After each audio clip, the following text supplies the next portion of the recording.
तो दोस्तों आज हम अपनी वीडियो में बात करने वाले हैं ITR 2 की। ITR 2 ITR 1 से थोड़ा कॉम्प्लेक्स है, बट हम आपको इस वीडियो में हर स्टेप की इंफॉर्मेशन डिटेल में देंगे ताकि आपको अपनी ITR 2 फाइल करने में कोई दिक्कत ना आए। हेलो दोस्तों, मैं योगेश कुमार और आप देख रहे हैं कोटेक्सो। और अभी तक आपने चैनल सब्सक्राइब नहीं किया है तो प्लीज़ सब्सक्राइब आवर चैनल। इससे ही हमें आपके लिए बेस्ट कंटेंट बनाने की मोटिवेशन मिलती है। अगर आपका ITR 2 से रिलेटेड कोई भी क्वेश्चन या क्वेरी है तो कमेंट बॉक्स में पोस्ट कर दीजिए। मैं जल्दी से जल्दी आपकी क्वेरी का रिप्लाई करने की कोशिश करूंगा। और इस वीडियो को ज़्यादा से ज़्यादा लोगों को शेयर कर दीजिए ताकि और लोगों की भी हेल्प हो सके और वो भी अपनी ITR फाइल कर सके। अगर आपको अपनी ITR फाइल कराने में किसी प्रोफेशनल की हेल्प चाहिए तो आप हमें भी कांटेक्ट कर सकते हैं। कांटेक्ट डिटेल्स आपको डिस्क्रिप्शन बॉक्स में मिल जाएंगी। तो दोस्तों समझते हैं कि ITR 2 कौन कौन फाइल कर सकता है। ITR 2 इंडिविजुअल HUF फाइल कर सकता है। उस इंडिविजुअल या HUF की इनकम 50 लाख से ज्यादा होनी चाहिए। ITR 2 फाइल करने के लिए बिजनेस से या प्रोफेशन से इनकम नहीं होनी चाहिए। ITR 2 वो लोग फाइल करते हैं जिनकी इनकम सैलरी और कैपिटल गेन से होती है। कैपिटल गेन भी कई तरीके से हो सकता है। कैपिटल गेन आपके इक्विटी शेयर्स के बेचने से आ सकता है। इक्विटी या डेट म्यूचुअल फंड्स में निवेश किया हुआ है तो वहां से आपको कैपिटल गेन हो सकता है। अगर आपने ड्यूरिंग द ईयर किसी लैंड या प्रॉपर्टी को बेचा है तो वहां से कैपिटल गेन हो सकता है।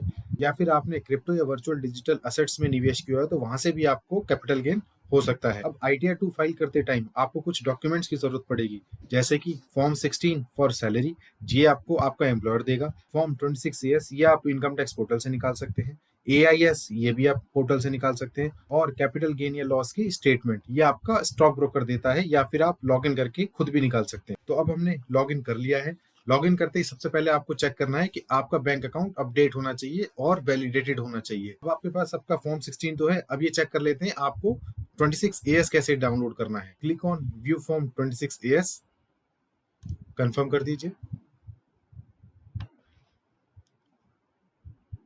आई एग्री पे टिक कर दीजिए, प्रोसीड कर दीजिए।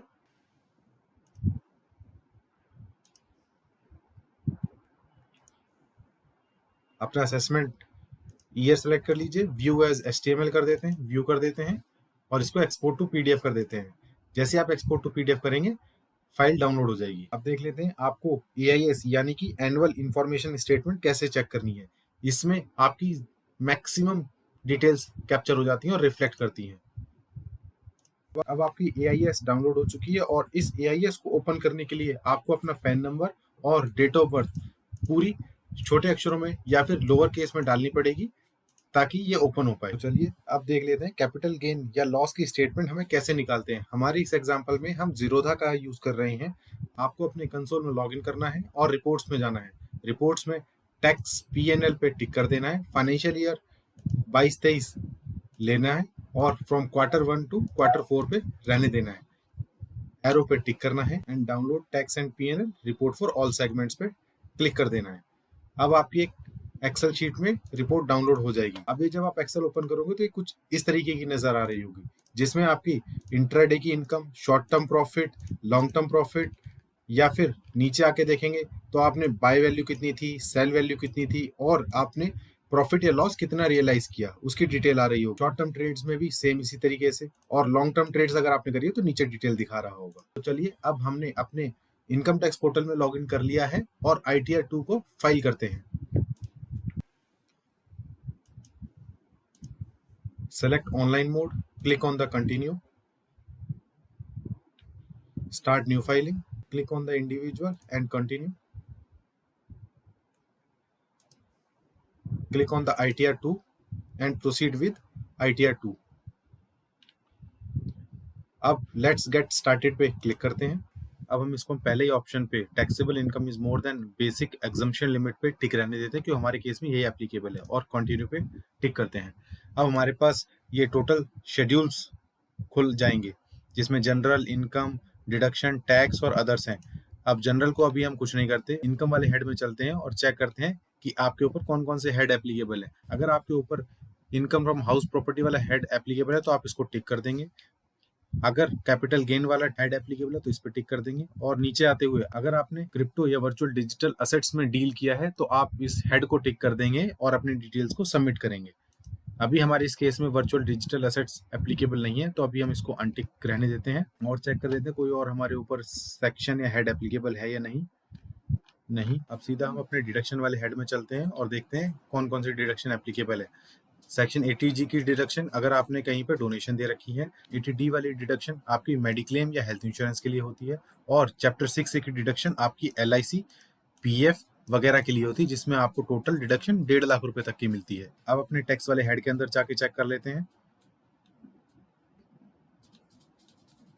यहाँ पे हमारे सारे हेड सही टिक हैं, तो अभी हम इसमें कोई छेड़छाड़ नहीं करते। तो अपने अगले वाले हेड अदर्स में चेक कर लेते हैं कि हमारे ऊपर कौन कौन से शेड्यूल एप्लीकेबल है। जौन सा आपके ऊपर शेड्यूल एप्लीकेबल है उसको टिक कर देंगे, और जो आपके ऊपर एप्लीकेबल नहीं है उसको अनटिक कर देंगे और इसको कंटिन्यू कर देंगे। स्किप द क्वेश्चंस पे क्लिक कर देते हैं और कंटिन्यू पे क्लिक कर देते हैं। सबसे पहले आपको अपने जनरल इन्फॉर्मेशन वाले हेड को चेक कर लेना है। अगर यहाँ पे कोई भी मॉडिफिकेशन है या एडिट की रिक्वायरमेंट है तो उसको एडिट कर लेंगे, अदरवाइज इसको एज इट इज रहने देंगे। कॉन्टैक्ट डिटेल चेक कर लेते हैं, फाइलिंग स्टेटस चेक कर लेते हैं। इसमें पूछ रहा है कि क्या आपको न्यू टैक्स रिजीम ऑप्ट करनी है। नहीं, हमारे केस के लिए ये नो ठीक है, तो हमने इसको नो पे रखा हुआ है। लेकिन आपके लिए अगर नई टैक्स रिजीम ज्यादा बेनिफिशियल है तो आप इसको यस टिक कर सकते हैं। Residential status resident, condition for residential status, you were in India for 182 days or more.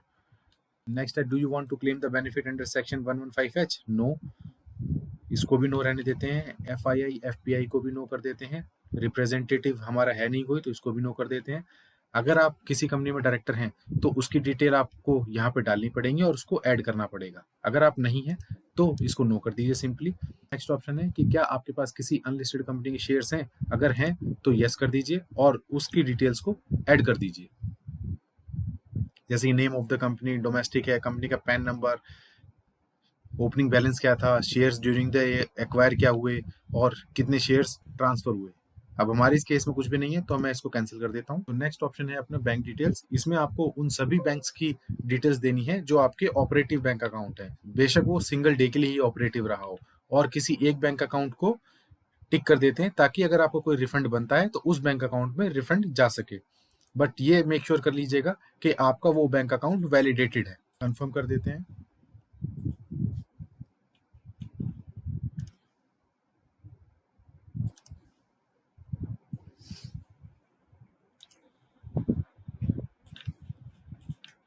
अभी हमारा सैलरी का शेड्यूल है, इस पे टिक करके देख लेते हैं कि हमारी सारी इन्फॉर्मेशन सही आ रही है।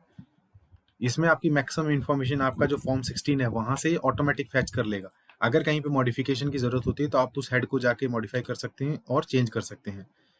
डिडक्शंस में जाके चेक कर लेते हैं। हमारे को सीधी की सीधी डिडक्शन 50,000 की सीधी मिल गई है, और प्रोफेशनल टैक्स भी 2200 रुपये का मिला है। ये प्रोफेशनल टैक्स तभी एप्लीकेबल है जब आप किसी ऐसे स्टेट में नौकरी कर रहे हैं जहां पे प्रोफेशनल टैक्स एप्लीकेबल है।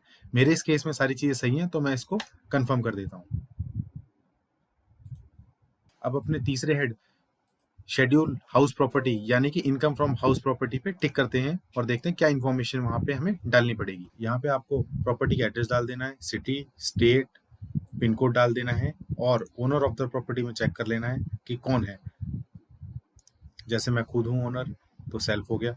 क्या प्रॉपर्टी कोन्ड है तो इसको यस या नो कर देना है। सेल्फ ऑक्यूपाइड है। Interest payable on borrowed capital, for example अगर आपने घर लिया और उस पर आप कोई इंटरेस्ट दे रहे हैं तो वो अमाउंट यहाँ पे आप डाल दीजिएगा और इसको ऐड कर दीजिएगा। एग्जांपल के लिए मैं आपको यहाँ पे कुछ भी डिटेल्स डाल के दिखा देता हूँ।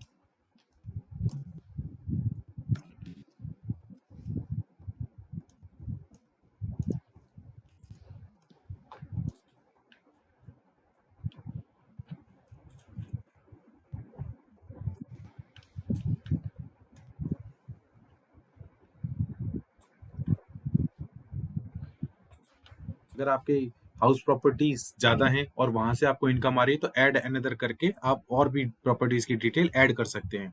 अब इसको मैं कंफर्म कर देता हूँ। अब मेरे 3 हेड पूरे हो चुके हैं। अब मेरे को अपना शेड्यूल कैपिटल गेन वाला हेड जाके चेक करना है। अब कैपिटल गेन वाले सेक्शन में हमारे पास बहुत सारे ऑप्शंस आते हैं। अब एक-एक करके हम इनको डिस्कस कर लेते हैं। अगर आपका कैपिटल गेन किसी लैंड या बिल्डिंग के सेल से हुआ है, तो आप इसको टिक कर देंगे। अगर आपका शॉर्ट टर्म कैपिटल गेन हुआ है इक्विटी शेयर से, तो आप इसको टिक कर देंगे। लॉन्ग टर्म कैपिटल गेन हुआ है, तो आप इस ऑप्शन को टिक कर देंगे। हमारे केस में शॉर्ट टर्म और लॉन्ग टर्म हुआ है, तो हम इसको दोनों को टिक करते हैं और इसको कंटिन्यू पे क्लिक कर देते हैं। अब मैं अपनी शॉर्ट टर्म कैपिटल गेन की डिटेल डालने के लिए ऐड डिटेल्स पे टिक करता हूँ। इन वैल्यूज को चेक करने के लिए अब हमने जो ज़ीरोधा से अपनी डिटेल्स डाउनलोड करी थी एक्सेल में, उसको चेक कर लेते हैं। यहाँ पे हमें अपनी सेल वैल्यू डालनी है, जिसका टोटल है हमारा 1998542 1998542। यहाँ पे आपको कॉस्ट ऑफ एक्विजिशन डालनी है, मतलब आपकी by value 2042942 2042942। Cost of improvement 0 है हमारे केस में, 0। अब हमारे इस केस में हमें 44,400 का शॉर्ट टर्म लॉस हुआ है, जो कि आप उसी एक्सेल शीट के ऊपर से भी मैच कर सकते हो। 44,400 जो हमारा मैच हो रहा है, इसको ऐड करते हैं। हमने अपने शॉर्ट टर्म कैपिटल गेन की डिटेल्स तो डाल दी हैं। अब हम अपने लॉन्ग टर्म कैपिटल गेन्स की डिटेल डालते हैं और ऐड डिटेल्स पे क्लिक करते हैं। अगर आपने शेयर्स 31 जनवरी 2018 के पहले के लिए हैं, तो आपको ये सारी चीज़ें फिलअप करनी पड़ेंगी। और अगर आपने 31 जनवरी 2018 के बाद लिए हुए हैं, तो ये सारी चीज़ें फिलअप करनी पड़ेंगी, जैसे कि cost of acquisition for example 4000, 0, full value of consideration 10,000। इसको अब हम ऐड कर देते हैं और कंफर्म कर देते हैं। तो मैंने अपनी यहाँ पे सारी डिटेल्स डाल दी हैं और ये सारी डिटेल्स ओके भी हैं। अगर आपके पास बहुत ज़्यादा ट्रांजैक्शंस होती हैं, तो आप इसका डाउनलोड CSV टेम्पलेट भी कर सकते हैं और उसको फिलअप करने के बाद अपलोड भी कर सकते हैं। अब यहाँ से इसको कंफर्म कर देते हैं। जैसे कि आप देख सकते हैं, हमारे 5 शेड्यूल अप टू 112A तक फिलअप हो चुके हैं और कंफर्म हो चुके हैं। अब हम अपना next schedule income from other sources पे टिक करते हैं और इसको फिल करते हैं। तो हम अपने चौथे हेड की ओर बढ़ लेते हैं। चौथा हेड अपना है इनकम फ्रॉम अदर सोर्सेज।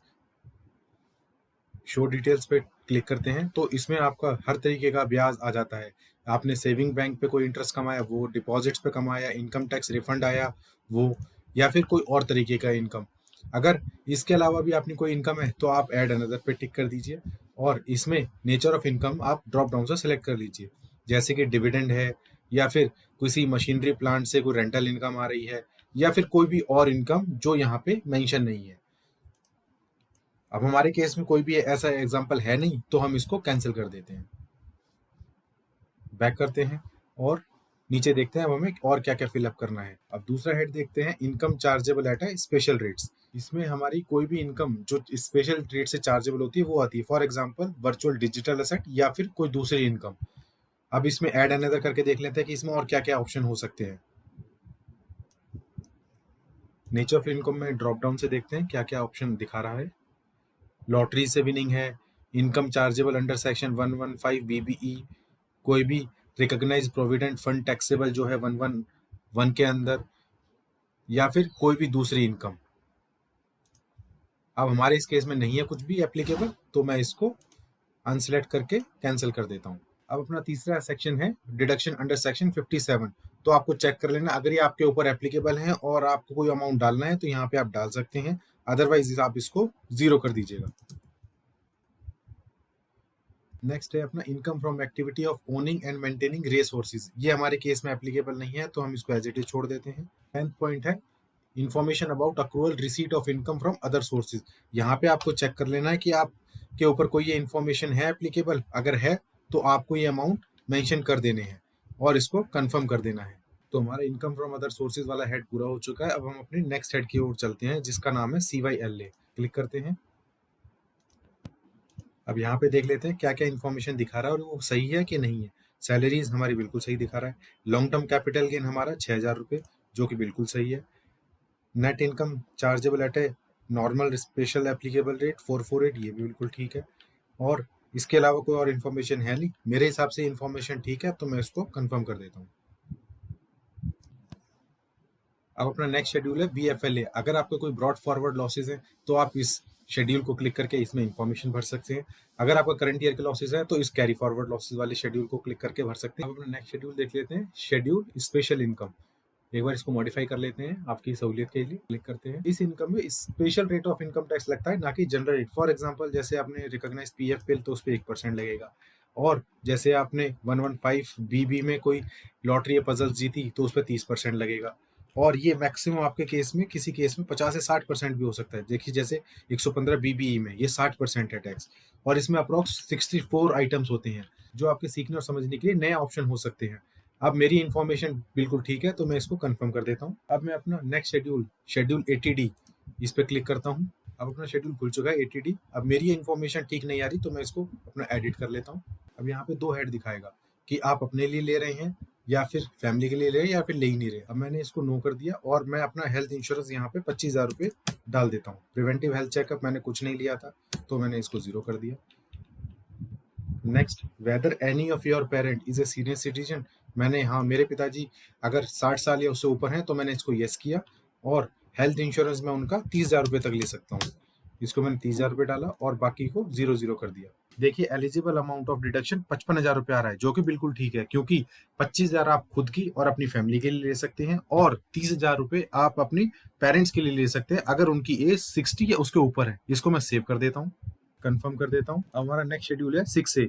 यही हमारा मेजर डिडक्शन शेड्यूल है, जिसमें हम LIC, PF या बाकी डिडक्शन लेते हैं, जिसमें आपको 1.5 लाख रुपए तक की डिडक्शन मिल जाती है। अगर आप कोई और डिडक्शन ऐड करना चाहते हैं तो ऐड कर लीजिए।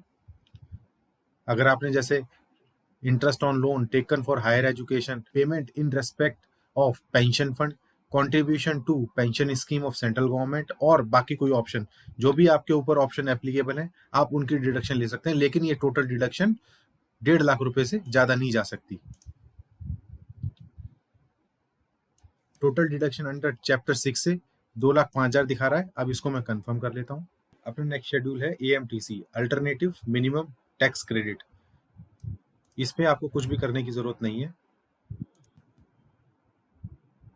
अपना नेक्स्ट शेड्यूल है टोटल इनकम, इस पे क्लिक करते हैं। टोटल इनकम अपनी चेक करते हैं कि हमारी टोटल इनकम सैलरी से इतनी बनी, कैपिटल गेन से 6,000 रुपये, इनकम फ्रॉम अदर सोर्सेज से 1,530 रुपये, और टोटल हेडवाइज का टोटल हो गया अपना 9,72,526 रुपये। अगर हमारा कोई लॉस होता तो यहाँ पे आ जाता। Balance set of brought forward losses, ठीक है, सब कुछ अपनी इस इंफॉर्मेशन में ठीक है। टोटल इनकम अब हमारी डिडक्शन मिलने के बाद में 7,67,526 रुपये हो गई। हमारी 6,000 रुपये की इनकम है जो स्पेशल रेट से टैक्सेबल हो रही है। Losses of current year to be carried forward वो है 44,400 रुपये। मेरी इन्फॉर्मेशन पूरी तरीके से ठीक है तो मैं इसको कंफर्म कर देता हूँ। अपना नेक्स्ट हेड है टैक्सेस पेड, जो ऑलरेडी हम TDS के फॉर्म में डिपॉजिट करा चुके हैं या एम्प्लॉयर ने हमारा TDS काट लिया है। अब जैसे ये पेज ओपन होगा आप देख सकेंगे कि आपके एम्प्लॉयर ने जो TDS काटा था, आपकी कितनी सैलरी थी उसकी डिटेल आ रही है। TDS to TDS on income ये डिटेल आ रही है, और बाकी और भी इंफॉर्मेशन आ रही है। टोटल टैक्सेस पेड है 72,486 रुपये। ये इन्फॉर्मेशन करेक्ट है तो मैं इसको कंफर्म कर देता हूँ। अब अपना नेक्स्ट शेड्यूल है टोटल टैक्सेबल इनकम। इसको चेक कर लेते हैं कि इसमें क्या इन्फॉर्मेशन हमें डालनी पड़ेगी या क्या दिखाई दे रहा है।